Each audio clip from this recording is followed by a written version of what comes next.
Hey, it's Hailey. We're back for another episode of Therapy Talks. We have Shane Birkel joining us today to talk about relational life therapy and his practice within couples.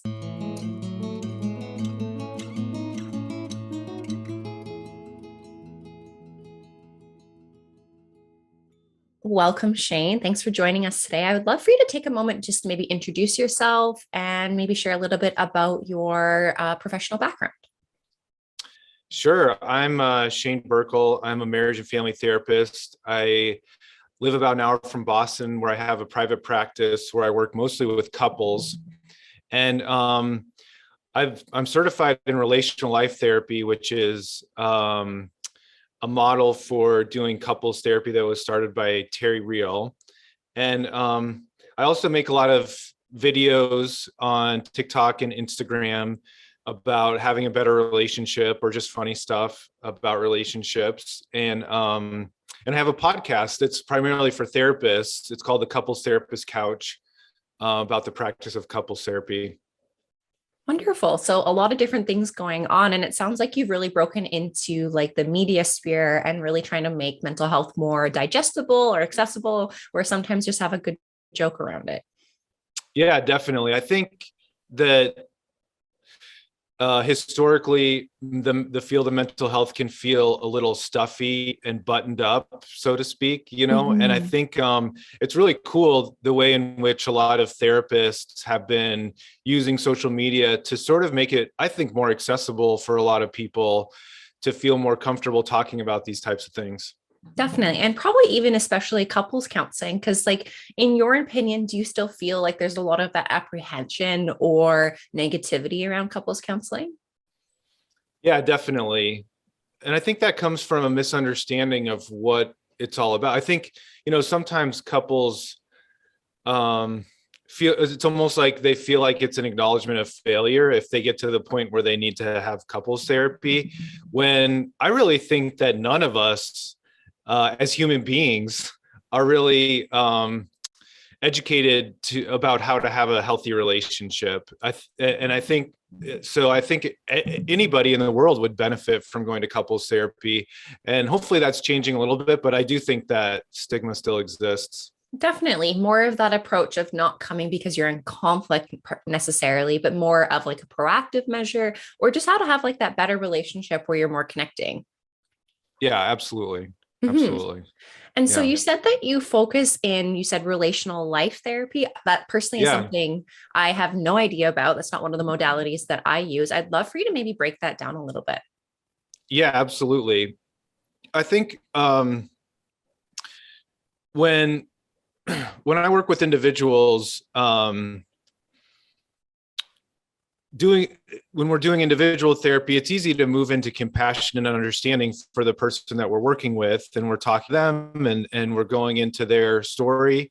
But when we're working with couples, we have two people coming into the room, often with a very different perspective. Mhm. Often their perspectives are in conflict with each other. They're not in agreement about it, and so it's a completely different way of doing therapy. And I think it's really important to have specialized training in couples therapy if there are therapists who are going to be doing couples therapy. And so one of the things that I've learned from training with relational life therapy is, how do I make both people feel really heard and seen and understood and valued?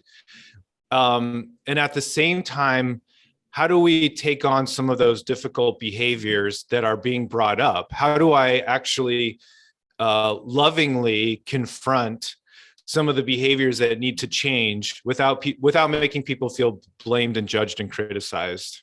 So that's a starting point for it. I could go into a lot more details about how we do that, but I think it's a really important ability for couples therapists to be able to have in order to work with couples. For sure, definitely that specialized training. So, what I'm kind of learning from you in terms of this modality, it's a lot more of a direct approach. Like you're having a client take ownership and accountability of maybe some of the challenges that are happening in the relationship, but still with a little bit of kindness and grace and whatnot, but still very more directive. Is that what you're kind of getting at? Yeah, 100%. Yeah, Okay. it's much more directive. And there's a phrase we use called joining through the truth. And, when I'm working with a couple and, there's a behavior that's happening that's not helpful to the relationship, and I'm going to have to bring it up with that person. One of the things I'm thinking about is moving into a huge amount of love and compassion and understanding for this human being who I'm working with. And part of that is understanding that this behavior is coming from some place in their history. That there's a reason why when they get triggered in a certain way, there are certain behaviors that come out in that moment. That's probably based on what they grew up with in their family and their childhood for some reason. And I want to make sure that I'm in a place where I'm valuing that person, where I'm having compassion for that person. And then I can say something like, what's it like to realize that this behavior is destroying your relationship, or something like that, to really just make it create a motivating force for them. It's not because it's right or wrong, because I'm telling you what you're doing is wrong or right or wrong or whatever. It's because you told me that you would like a better relationship. And what I'm telling you is that this is one of the things that's getting in the way of that. Will you let me help you so that you can do things differently to connect more with your partner, or whatever else your goals are? I'll go back to whatever they said their goals were at that point. But then it's sort of like a consent thing almost. It's not me arguing with them or taking them on. It's me saying, can I help you with this? While I point out the bad behaviors that are going on, that they're actively, doing. Do you find that the clients are unaware of those behaviors that we could classify as unhelpful, or are they more unaware of them? Or do you think they're just more aware of them and resistant to changing those behaviors? That's a great question. So I use this example sometimes, like if I grew up in a family where, I had like 5 siblings and everyone was talking really loud all the time and it felt really chaotic and everybody was comfortable with a level of chaos. And my wife grew up in a family where it was very quiet and conflict avoidant and nobody ever brought up issues. Then my wife and I might be having a conversation and I think that I'm just talking normally, but from her perspective, it might feel like I'm being argumentative or I'm being loud or I'm being, too much for her.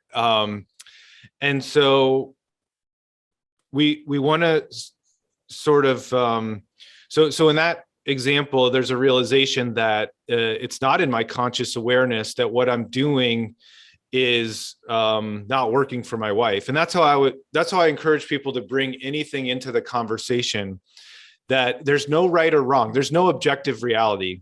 Anytime someone starts referring to something as objective reality, like he talks too loud or she's passive aggressive or whatever it is, I say, well, tell me what that's like for you. Tell me what you see that makes you feel like they're talking too loud. Tell me what that looks like for you. And so that we're getting away. It doesn't matter what the objective reality is.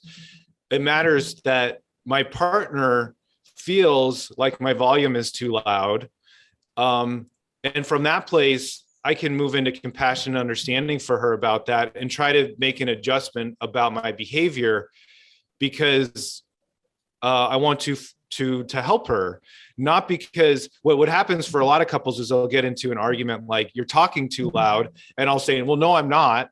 Well, yes, you are. No, I'm not. And they don't get anywhere because they're arguing about the objective reality of the situation, as opposed to, hey, when you raise your voice, that's really hard for me. And that's what I'm always teaching couples how to do, is to speak to each other in this way that, first of all, you're owning your reality. You're owning what you're feeling and what your experience of it is. But then you're moving into compassion and understanding for your partner's experience of what it is. And then trying to come up with ideas for how do we meet in the middle on some of these things. What are some things I can do more of for you? And what are some things I need to ask for myself? That's really interesting, because like you're really sharing this idea that it doesn't really matter what's happening. It's more of the emotional response and experience that each of the partners are having, and really taking ownership of how that may feel for the partner, whatever the action or behavior may be. For example, like you're saying, speaking too loudly. It's like, that's up to like the couple to decide what is loud, because that's very arbitrary, right? And so it's more about the impact that those, or that type of conversation, or the tone of the conversation is on the partner, and to be able to be willing to step into that compassion and understanding that that may be too loud, even if that's just, like you said, the objective reality. That's right. Yeah, that's exactly right. Because Mm-hmm. the way that we perceive reality is based on our emotions. Mm-hmm. The way that I'm experiencing my day today is based on largely on how I'm feeling. And so it's going to be the same no matter what. If I walk out of my office and walk outside, it's whatever, I don't know, 75 degrees, it's sunny. Um, the birds are chirping. That doesn't change, whether but if I just found out some really bad news, I might be, when I walk out the door, I might be feeling really sad. If I just found out some really good news, I might walk out that door and feel really happy.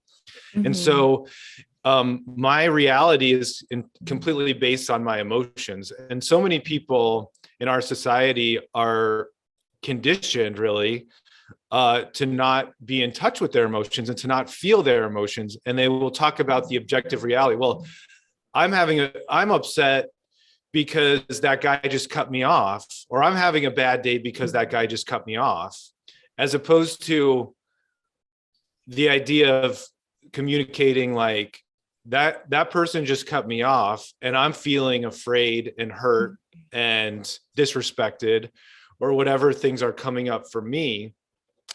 Because once I acknowledge that that is within me, then I'm empowered to actually make a change for myself in my life. I can say, Mm-hmm. yes, that person cut me off and I'm feeling afraid and disrespected, but maybe I can take a deep breath for 30 seconds. Maybe I can turn on the radio to a peaceful station that I like to listen to. Maybe I can make choices to move into empowerment of my own reality, so that by the time I get home, I'm already feeling better. And I don't have to let that person have control over how I'm so much control over how I'm feeling today.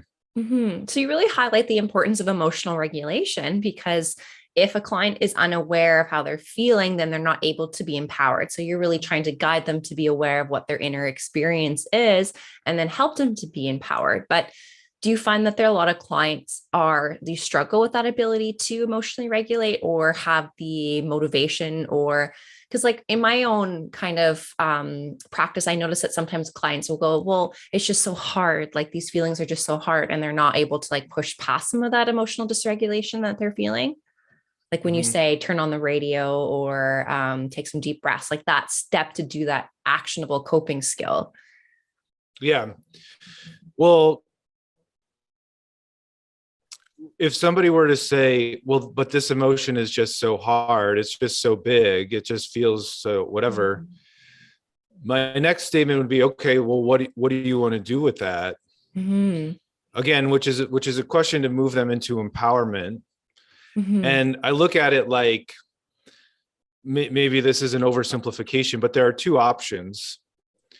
Either I can give you compassion and understanding for your emotion, Mm-hmm. or if you're by yourself, you can move into acceptance that you're having this strong emotion, and move into sort of a mindfulness practice of being present with it and just allowing yourself to feel it without judgment. Or if we're talking about a relationship, if there's something that's constantly happening with your partner that brings up these emotions that you don't like, then we can talk about change. We can talk about working for change. So anytime there's something happening in your relationship that you don't like, we either have to talk about moving into acceptance or change.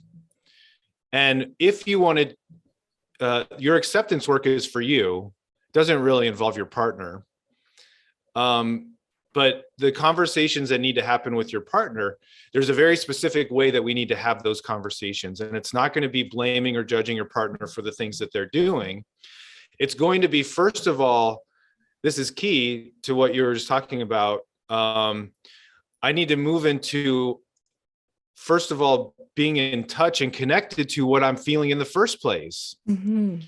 Because my brain might go straight to, well, my partner's just being an asshole.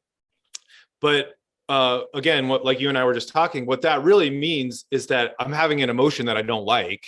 And Mm-hmm. so that's another way of perceiving the world. My partner is maybe doing a behavior that is making me feel something that I don't like. Mm-hmm. And so when we can start to communicate in that way, it becomes very helpful, because then it's not my partner has to change in order for me to be okay, because that's like the definition of codependence. Like my well-being is dependent on what my partner is doing. My partner has to do certain things in order for me to feel okay, and it can start to feel very controlling. Like I need my partner, I need to change my partner's perception of me in order for me to feel okay. And that's where the Mm-hmm. arguments often come in. Mm-hmm. But instead, I need to move into acceptance of my partner's behaviors to some extent. And I can talk more about this, but I need to learn how to have personal boundaries so that I can avoid abusive behavior, verbally, emotionally, whatever ways that plays out. I have the right to my own personal boundaries for myself. And but I have to bring that into the conversation in a way. If this is someone who I love and I care about and I cherish and I want to share my life with, then it's in my best interest to learn how to share these things with them in a way that they can actually hear. Because I have these couples who come into my office, and you would think that they hated each other, the way that they talk about each other right in front of each other. My partner does this, my partner's such a this, my partner, is a terrible person, and blah, blah, blah. And if that's happening, usually my first question is, what, okay, so should we talk about divorce or separation? I mean, like, why would you be with someone who's so terrible? Why would you want that? Mm-hmm. And what I'm hoping, what happens 90% of the time, is they say, well, no, it's not that bad. I actually really love this person. Mm-hmm. Um, but that's sort of moving people into a conversation of empowerment. Mm-hmm. Like, and sometimes I tell people, like, you would be doing nothing wrong if you made a choice to separate and to move on from this relationship. That's totally fine. You can do it in a respectful way. You would still be a good person. The kids are going to be fine. Like, you guys will figure that out. But sure, you can move on. Why would you keep driving yourself crazy if this isn't working? Because people have to know that that reality is true, so that they can make an empowered choice that this is something I want.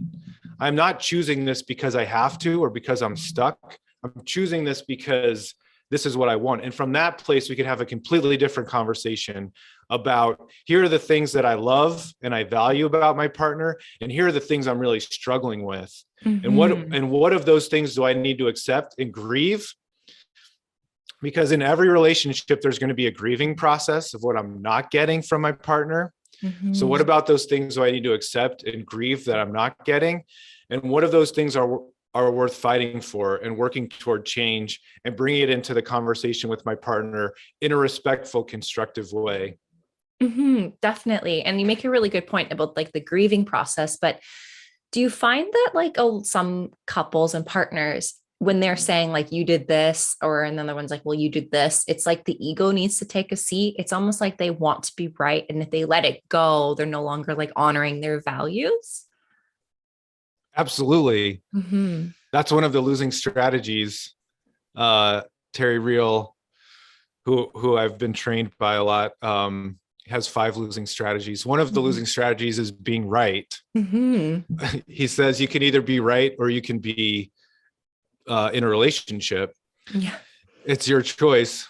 And so I think what you're asking is maybe two different things. One is about the ego. I absolutely think that's right. That when my ego takes over, I'm moving away from compassion and love, and Mm-hmm. I'm moving into something that's much more insecure, much more insecure of self-identifying. Like, um, when we talk about a healthy self-esteem is moving into love and compassion for myself and Mm-hmm. valuing myself. Now, there are a lot of ways that I esteem myself externally, like by being a dad, or by making money, or by performing in the world. That's one of the alternate forms of self-esteem is performance-based esteem. I'm enough and I matter because of how I can perform in the world. And that's my ego. That's my ego because, you know, um, I have a good job, or I make enough money, or I have a nice house. Like, those things make me feel like I'm enough.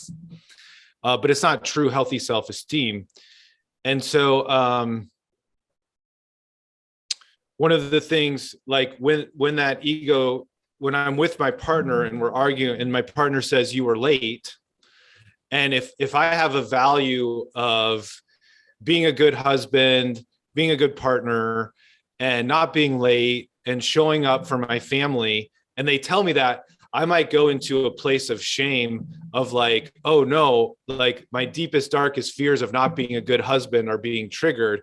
And so if my ego's taking over, I'm going to argue about why I wasn't late, or why, there's a good reason why I was late, or I don't like the way you're talking to me, or like, which is distracting from the topic at hand.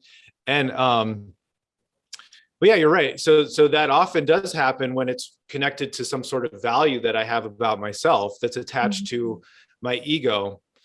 But so one of the things that I think is the most important for all human beings, but this is what I do in couples therapy all the time, is as I try to figure out where people are lacking with their own self-esteem or their own valuing of themselves, because everybody has a deep, dark fear that they're not enough and they're not deserving of love. And this gets heightened in our personal relationships in a big way. And so when we're arguing about the fact that I was late and I'm not on time or something, it's really touching on those things that you're talking about that I use to esteem myself, to feel like I'm enough, like showing up as a husband and a dad and being on time or something like that. And so, I often go into the family of origin with people. I often, try to figure out where were some of these limiting beliefs created in your history. Like, what did you grow up with? Where did you learn that you weren't enough?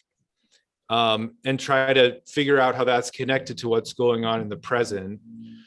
And so, and again, it changes the conversation, because then I can move into compassion and understanding for myself. And I can move into compassion and understanding for my partner about why they're upset that I was late. But I can only do that if I have the ability to value myself and to esteem myself. That if I have the knowledge that I'm a pretty good husband, I'm a pretty good dad, I'm doing my best, I'm working hard here, and my partner's angry and upset about something I did, I can stand with confidence and accountability. The accountability is important too, and say, you're right, I'm late, I totally messed up, I'm so sorry about that, and I totally understand why you'd be upset, which is what my partner probably wants at that moment. But I can only do that if I have that self-esteem. If I'm insecure and I'm drawing on that performance-based esteem or something else, then I'm going to argue with my partner and correct their reality, and that's my ego driving that. Absolutely. Right. And if there isn't the self-esteem, would a partner then say, oh, well, I'm just such a terrible partner? Maybe a bit of that like victim or defensive type language. That's a specific type of client that I see often. Absolutely. Okay. And I talk about the helpless victim stance. Because maybe all of us do this at times, but there are certainly people who tend to go there more than others. But if I'm a therapist and I'm meeting with a couple in my office, and they come in, and it sort of sounds kind of hopeless, and it sounds kind of like stuck, and they're like, well, we've been working on our communication, but my partner just never changes. They're always doing the same things. I don't know what to do. Like, we're married, we can't break up now. Like, we're just kind of stuck in this situation. Like, that's a helpless victim stance. And it's convenient because then you don't have to take responsibility for your life. It's the feeling that I am a small leaf floating on a very powerful river, and I am just sort of being pushed around in whatever direction the river goes. And I call that being boundaryless.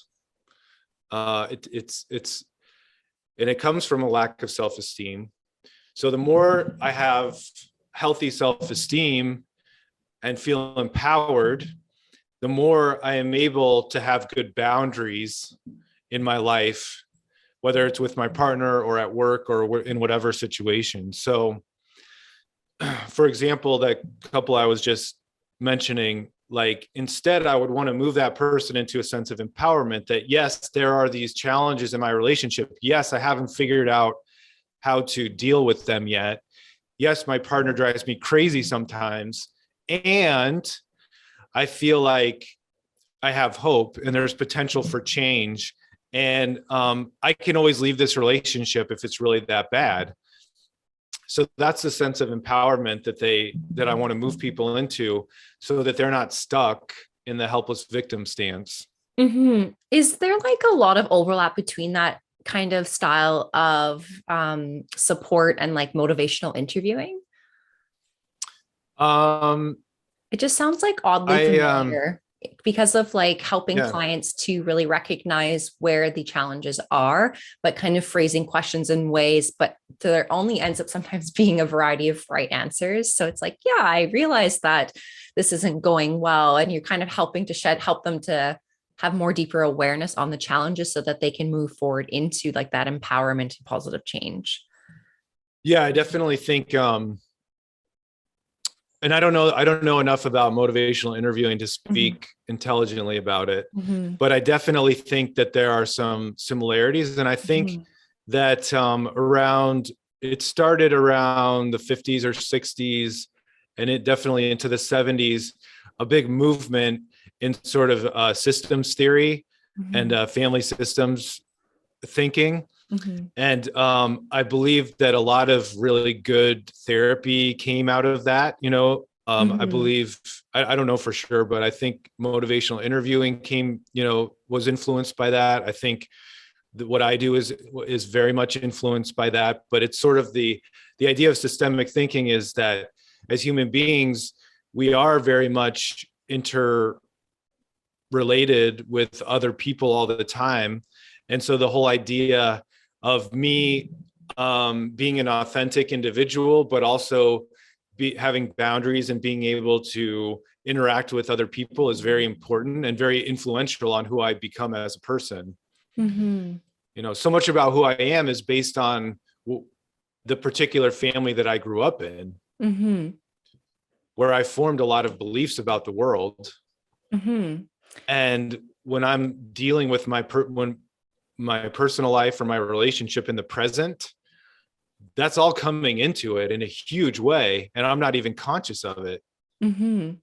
Definitely. And so like all of those beliefs and ideas that we grow up with in our childhood and our families, right? And then we bring that into a relationship. And then if it's not met, you're saying that sometimes your process is to help clients grieve that loss of certain types of values or behaviors that are not being upheld in the relationship. Yeah, absolutely. So like, let me try to think of an example of a belief. I would just like presume that some clients would really struggle with that. Like they would be like, oh, what do you mean I can't have this? Or that process of acceptance and grief of that. Like as an example, like division of labor, for example, in the household, and maybe one partner wants another partner to step up a bit more. And that isn't quite happening. I feel as though like if there isn't that tangible change to happen, the partner needs to grieve that. But I feel like that would be a big lump to swallow for many clients. Which partner needs to grieve it? Well, the partner that's wants the one doing more or the one doing less? Well, probably the one that's doing more, right? Because they're wanting their other partner to step up and do more so they have less to do, right? But if that's not being met, this is this is a really good example. Mhm. I'm glad you brought it up. Yeah. I feel like it's a very common one. So I just thought it'd be Yeah. very tangible. And part of relational life therapy brings in an element of patriarchy, Mhm. understanding how these dynamics play out in relationships, Mhm. because there's a power dynamic at play here. Mhm. And historically, relationships have often been a male partner and a female partner. Mhm. And so, but this is applicable to all different types of relationships, um, not just male female relationships. But it's particularly interesting when we look at that, because the way that things were modeled for us are very much not healthy for relationships. The way that Mhm. things, even in our parents' generation, the way things were modeled are often not the greatest for what we're shooting for. And the way that I think it's just going to keep getting better and better going forward, I hope, in history. But when we're talking about, I would never, let's say that there is a female partner who is who's feeling like they're taking on a lot more of the domestic responsibilities in the household, and they're asking their male partner to do more. I would be very, very careful about asking the female partner to move into acceptance of that. Okay. Um, I what I would say is that for me, and I don't know if all therapists would work with this the same, I would probably start talking about the influence of patriarchy on relationships, and start talking about the fact that you're both working full time, you're both contributing financially to the household, you're both doing all of this. And I would turn to the male partner and I would say, what makes you think that you don't need to step up and do the same amount at home or with the kids or whatever the case may be in the situation? And begin to unwrap where that belief might come from, because that's probably what they saw growing up in their family, and all the Mhm. movies and TV shows that we saw growing up, or whatever else it is. But that's a belief that, and I wouldn't look at it again, there's no right or wrong, but what's it like for you to hear that this is really hard for your partner and that they want you to step up? Mhm. Let's talk about that. And what would stepping up look like? And let's make a plan about what would feel fair. Now, what I would ask the female partner in that dynamic to grieve, I would say there might be a different level of expectations.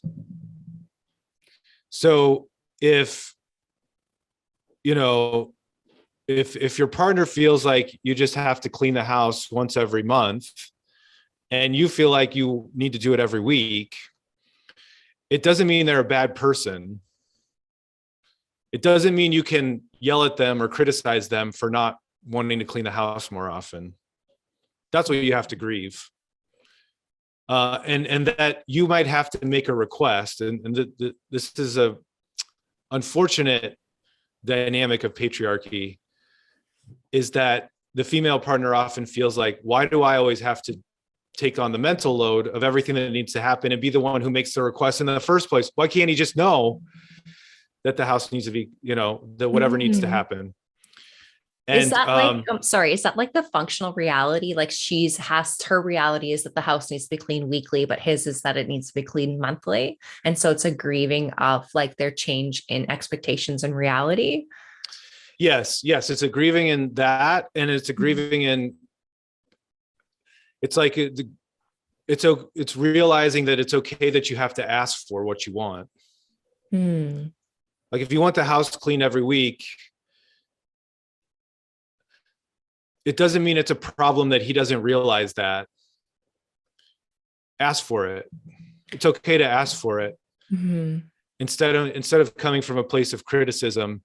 And if he still doesn't do it, we'll have a different conversation. Mhm. But if you make a plan, if you make an agreement, where you're going to take turns every week, what, you're taking turns to do it, and he's on board and he follows through, then I guess I would pose it as a question. Then do you feel like you're getting what you need? Mm-hmm. You Right. know, Mm-hmm. And but you said a great point about the mental load, right? It's like that yeah. meant just to kind of express what that is. It's like that load of responsibility or mindfulness or organization or having to be like the director of all the things that need to be done, right? But when you say having that partner ask for what you need, if you do that agreement of like bi-weekly, you each take a turn, but that partner still has to ask, is that then the question still of, are you getting what you need? Um,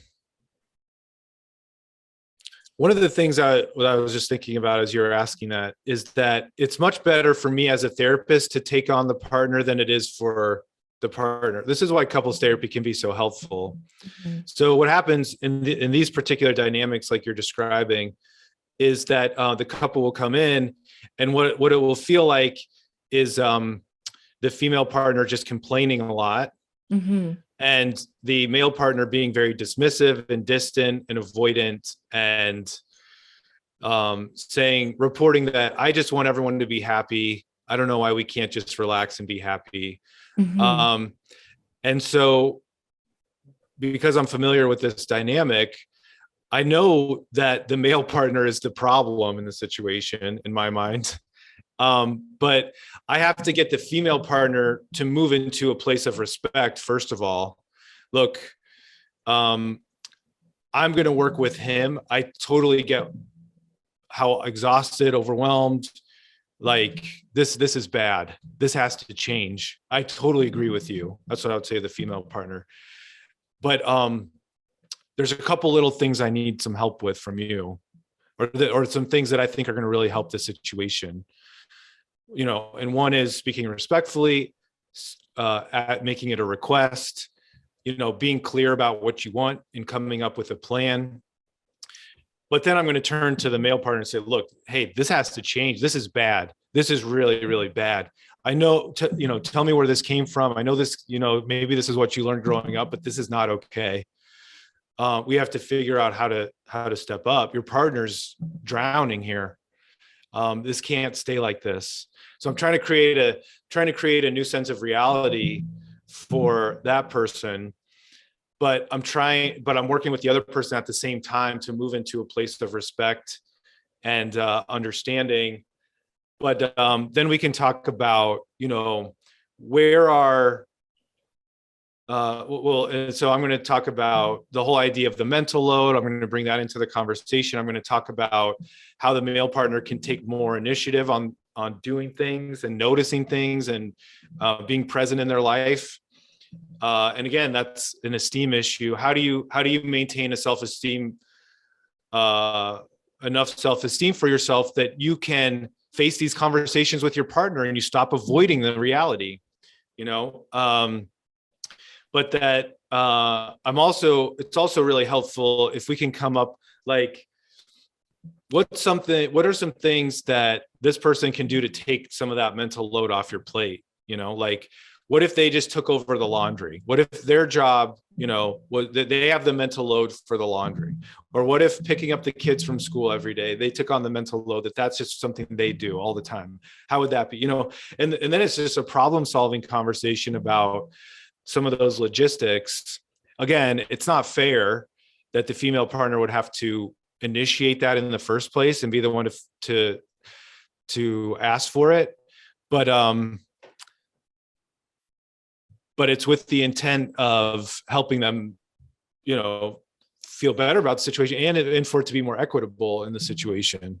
Mm-hmm. And that's what I was kind of getting at is like, how do you support that partner that maybe is asking or taking more of the initiative and having some acceptance for that, and also the responding partner to step up and take that initiative as well.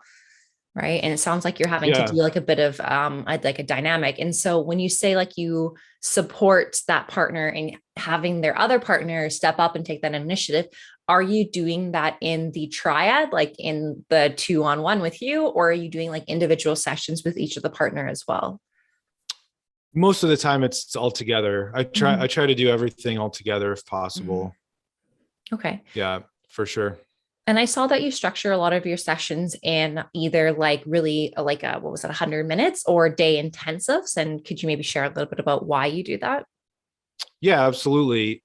I um, find that we get a lot more traction if we have longer sessions. And I love my preference is to start out with everyone I work with a full day intensive or even a 2 day intensive. And what happens is when I start meeting with people is that we start to get down into some really um, core themes for them as individuals and for their relationship as a couple. And it just we just move the needle so much more so much further if we're able to stay with some of that stuff for a long period of time. So if I have a full day, which ends up being, I don't know, 6 hours or something of actual work that we're doing, in the first hour and a half, I'm just listening to what they want. I'm just trying to figure out what their goals are, what their problems are, what's getting in the way of them being able to move forward. So then for the next couple hours, we might go into doing some really deep trauma work with one of the partners about like what part of you is getting in the way or experiencing those emotions in the way you and I were talking about, or experiencing a lack of self-esteem or inability to have compassion or whatever it is, and go back to the family of origin, try to figure out what that's connected to, try to do some, I do a lot of inner child work where I'm trying to work with those parts of you that are coming out and trying to get you to be present in your wise adult self as we continue to move forward in these conversations. And then I might do that with the other partner. Sometimes it's not necessary. Sometimes it goes a different direction. But then we're just really focusing on the communication skills, the education around what a healthy relationship looks like, the really trying to dial in on specific situations that tend to play out a lot, the couple dynamic, that we can make a plan for how the two of you can do this in a different way. So that if I've worked with someone for a full day, that they're going to go home and feel like we're on top of this. Like, I'm here for transformation. I'm not here for seeing you every week for the next 5 years. That's not interesting to me. I want to meet with you maybe a few weeks at most and really see that you're getting some traction and you're seeing the whole relationship in a different way. And you're able to start making some very significant changes very quickly.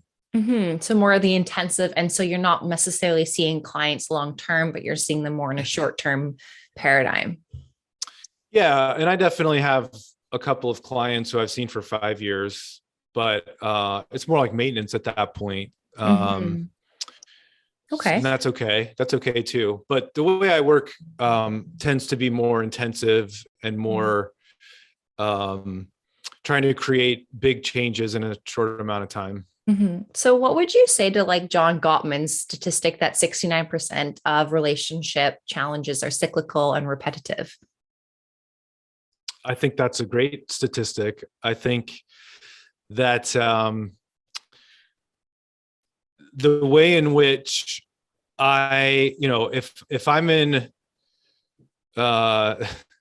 if I'm in a relationship with partner A, the way in which I experience that is going to be entirely different than if you're in a relationship with partner A.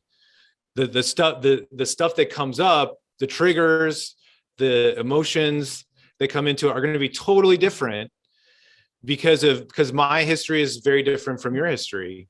I don't even know you, but I just know that because all of our histories are so different from each other. Mm-hmm. And so if I leave that relationship and I get together with partner B, in that case, there are going to be some similarities in the way that I experience the relationship because my own stuff is going to get triggered in a similar way for me. Now it'll look different because it's a different partner and what they're bringing is going to be different. But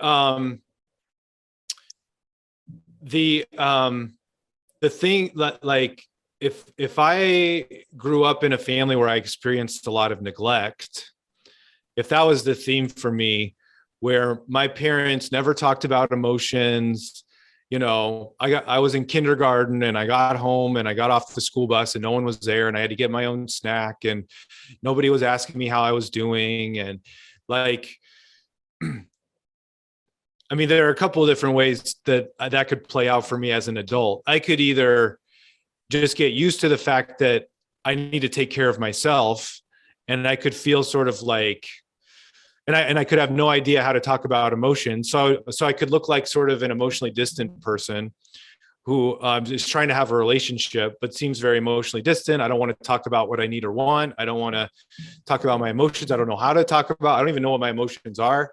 And my partner feels sort of disconnected and distant from me. Mm-hmm.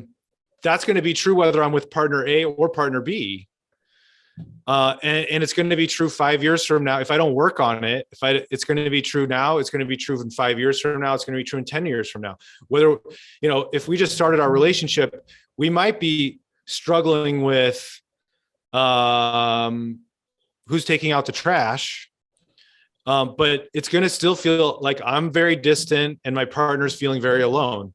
Now, in 5 years from now, maybe we're struggling with having our first child, but it's still going to look like I'm very distant and my partner's struggling with feeling very alone. Maybe that's based on their stuff. Mm-hmm. If it's 10 years from now, maybe we're trying to buy a house, but it's still going to look like I'm very distant. They're feeling very alone. So the topic might change based on what's going on in our life over the years, but it's going to come back to the same core relational dynamics for that couple. And that's based on what we grew up with, probably. Mm-hmm. So would relational life therapy say that those cyclical challenges could cease? Yeah, 100%. Mm-hmm. One of the beliefs in relational life therapy is that people are changeable. Mm-hmm. That in traditional couples therapy from way back, that there was a belief that character was not changeable. And one of the beliefs in relational life therapy is character is absolutely changeable.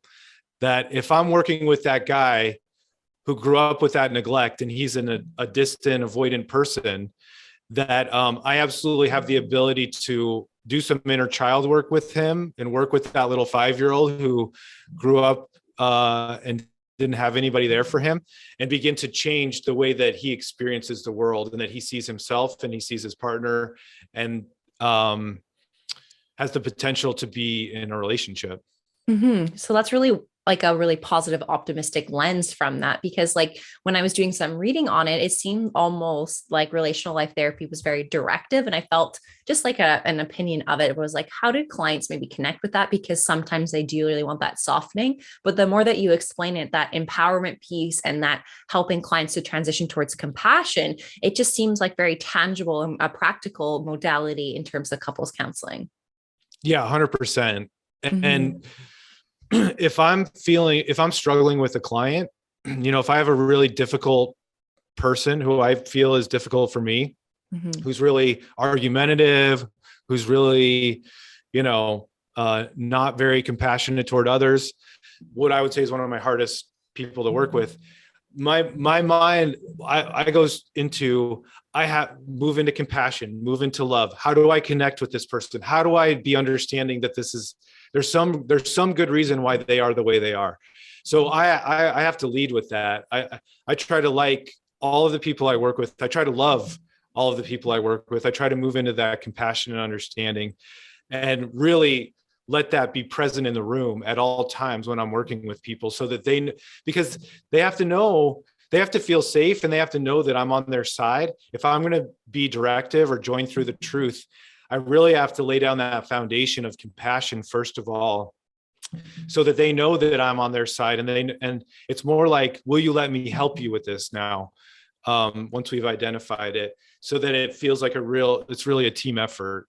Mm-hmm. And you spoke about like that's the most challenging client, but do you find that often one partner wants to be there participating and one partner does not want to participate? Sure. That's an easy one though. Um, I just have to figure out what they're motivated by. And we, in relational life therapy, we talk about leverage. I have to figure out, where do I have leverage? So if one person really wants to be there and the other person doesn't, first of all, I have to establish with, I have to focus on the person who doesn't want to be there. That's all I'm doing the whole first session, is making sure that they feel heard and seen and understood.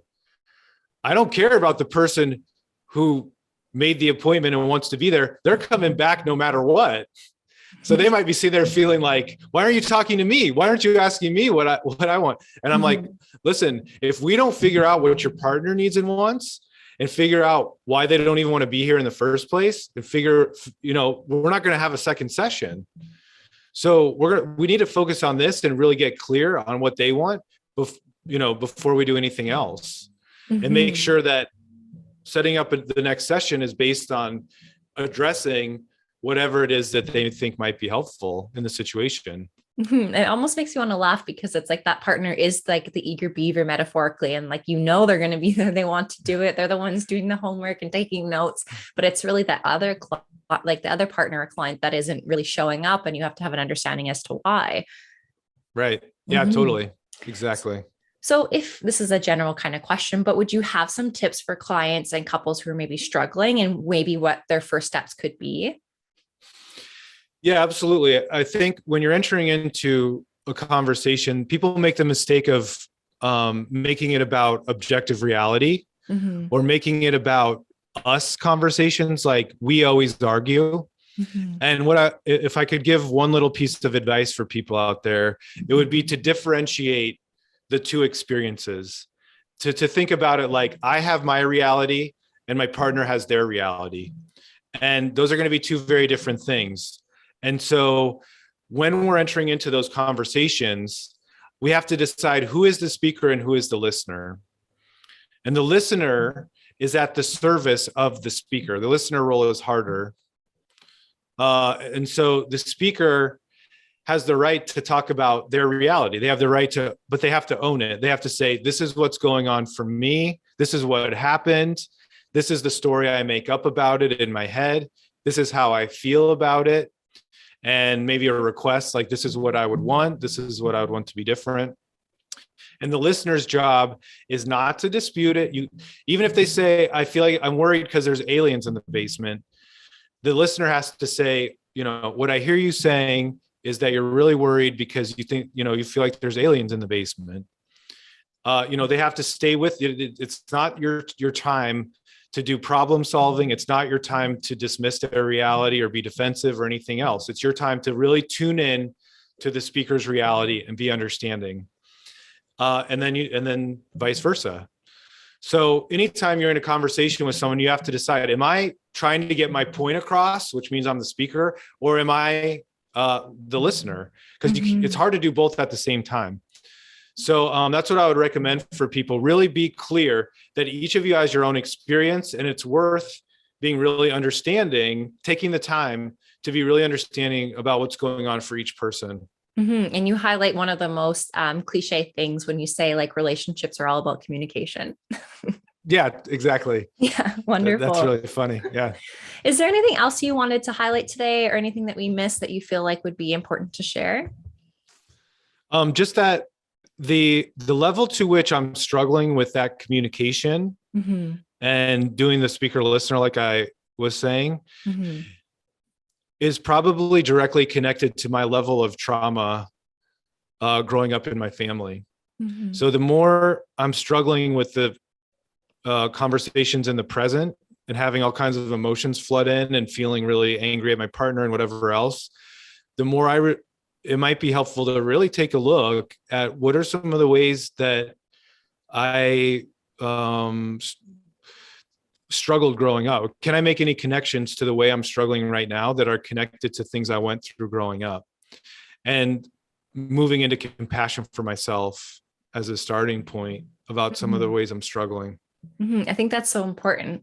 Well, I really appreciate you joining us today. I learned so much information. It's really intriguing, like this modality. And generally speaking, when I see couples, I usually see them through the Gottman approach. And so it's kind of cool to hear about a different way of doing that. And I think, like you, like again, like I really personally, even clinically, I would really think that this direct approach is really like wonderful in many ways. Like on the outside, it seems kind of harsh, but really it's so relatable and tangible. So I really appreciate you joining us today and sharing all of your information.